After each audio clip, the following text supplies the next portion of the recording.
Bwana, tumeweza kuona dada yetu Wema Sepetu alivyoweza kufunguka vingi kwa bwana mkubwa Diamond Platnumz, na ameweza kumpatia pongezi nyingi sana bibie Zuchu baada ya kuweza kujipatia mtoto. Watu wengi wakajiuliza maswali mengi, kweli ndugu yetu ana nguvu kubwa ya kwenda mpaka kwa ex wake kumpatia pongezi. Hili jambo limewafanya watu wengi waweze kufunguka vingi na kusema ya kwamba kiukweli Mungu ataendelea kumsimamia na kumfanya awe wa thamani kadri siku zinavyozidi kwenda, kwa sababu kila mtu anatamani kuweza kuona furaha ya bibi Zuchu pamoja na Wema Sepetu ikiwa katika misingi na mikakati iliyo bora. Tuliweza kuona dada yetu Wema alitafuta mtoto kwa muda mrefu na hatimaye ameweza kupata. Sasa leo hii Zuchu naye ameweza kupata mtoto ambaye alikuwa anamhitaji kwa muda mrefu. Mungu aendelee kumpatia baraka na aendelee kumsimamia katika kila hatua ya maisha ambayo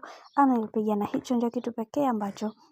hata mashabiki wamekuwa kikiongelea sana, kwa sababu wanaona kabisa bibi Zuchu ni moja kati ya mwanamke ambaye mwenye amani na upendo kwa kila mtu, na kila mtu anatamani kuweza kuona akifika mbali zaidi katika maisha yake yote. Bwana Wema Sepetu ndo kama unavyoona ameweza kupeleka zawadi kwa bibi Zuchu, na kila kitu kwa upande wake kimekwenda kuwa sawa kama vile ambavyo ilivyokuwa awali, na kila mtu aliweza kumsifu kwa wema ambao aliweza kufanya kwa bibi Zuchu na kumwambia kwamba wewe ndo kila kitu na ukubwa siku zote ni dawa. Bwana, mambo ndo kama hivyo ambavyo unavyozidi kuona mambo yanazidi kupamba moto juu ya haya ambayo yanayoendelea kwa kipindi hiki. Mimi naomba nikusii kitu kimoja, kama ndo mara yako kwanza kufuatilia channel tupendwa hii hapa ya Kileo Media, basi nikusii usisahau kusubscribe, kulike, kushare pamoja na kucomment, kwani ukifanya hivyo utakuwa umejiweka katika nafasi nzuri ya wewe kuweza kuenjoy